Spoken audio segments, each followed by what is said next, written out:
There's a certain kind of person who doesn't rush to fill silence. When plans get canceled at the last minute, they don't feel that familiar drop in the stomach. If anything, there's a quiet sense of relief they don't always admit out loud. They can spend long stretches inside their own thoughts without feeling bored. A full day alone doesn't feel empty. It feels spacious. Most people never notice this about them. They just see someone who keeps to themselves a little more, someone who doesn't always jump into the noise of things. And over time, that difference tends to attract labels. Too quiet, too distant, maybe even a little antisocial. But what often gets misunderstood is this. For some people, being alone was never about pushing the world away. It was about something much quieter and much more internal. Because the truth is, the mind of people who love being alone is rarely explained the way it actually works. And there's more going on here than people realize. When someone genuinely enjoys solitude, it often reflects a nervous system that processes stimulation differently. Research in personality psychology and neuroscience has consistently shown that some individuals have a lower threshold for external stimulation, particularly in social environments. In practical terms, this means their brain takes in more from the same environment than others do. More noise, more emotional data, more subtle social information. While someone else might experience a crowded room as mildly energizing, their system is already working at a much higher load. So when they step into quiet spaces, something very specific happens. Their nervous system finally exhales. This isn't withdrawal in the way people sometimes assume. It's regulation. In fact, brain imaging studies on introversion have found that certain individuals show higher activity in areas linked to internal processing, regions associated with reflection, memory integration, and meaning-making. In everyday life, this often translates into a rich internal world that feels genuinely engaging. So, when they are alone, they are not understimulated. They are often exactly stimulated enough. But this pattern rarely forms in isolation from life experience. For many people who grow deeply comfortable with solitude, their early environments taught them something subtle but powerful. Maybe they learned that quiet spaces felt more predictable than chaotic ones. Maybe they discovered early that being in their own company felt safer than constantly navigating shifting social expectations. Or maybe nothing dramatic happened at all.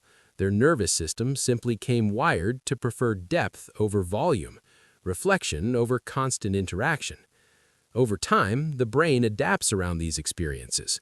Neural pathways strengthen, energy patterns stabilize. The body learns what environments it allows it to function most smoothly. And eventually, solitude stops feeling like something unusual. It starts feeling like home. What's important to understand, and what often brings the most relief, is that this pattern is not better or worse than being highly socially driven. Different nervous systems are tuned for different kinds of environments. Some people genuinely come alive in fast-moving, socially dense spaces. Their energy rises with interaction. Their focus sharpens around external activity. Others come alive in quiet. Neither system is more evolved. Neither is more limited.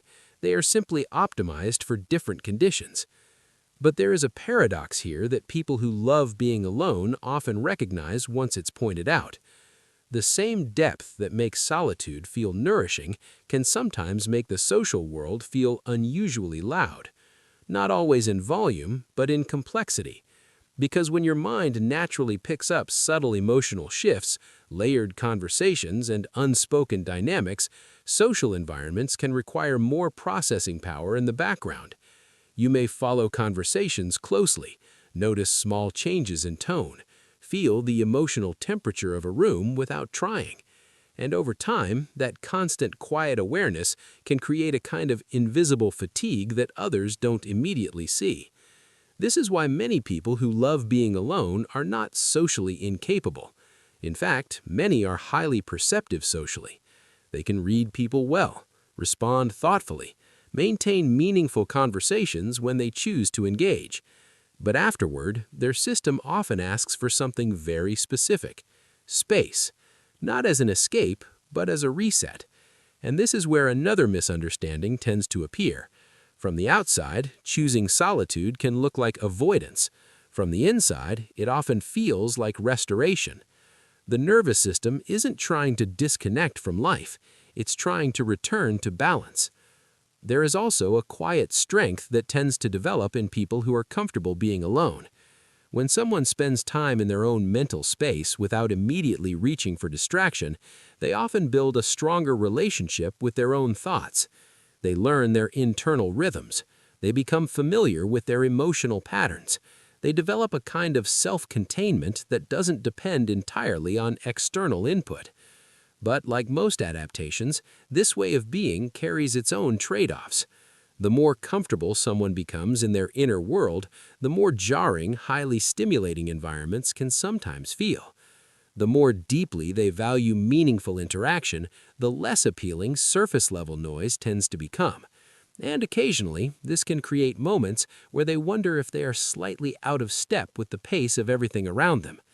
If that thought has ever crossed your mind, it makes sense. Not because something is wrong, but because your system may simply be calibrated differently. And once people begin to understand this about themselves, something subtle begins to shift. The quiet self-questioning starts to soften. The pressure to force themselves into environments that consistently drain them begins to ease. In its place comes a more grounded awareness. Your comfort with solitude is not a social failure. It is not emotional deficiency. It is not evidence that you are disconnected from others. In many cases, it reflects a nervous system that is highly responsive, internally rich, and deeply attuned to its own energy limits. There is nothing broken about a mind that knows how to be at peace in its own company, and there is quiet value in a person who doesn't need constant noise to feel complete. If this felt familiar in a way that's hard to explain, there may be other patterns in your inner world that would start to make sense once you see them clearly. Thank you for watching, and be sure to subscribe because more interesting content is on the way.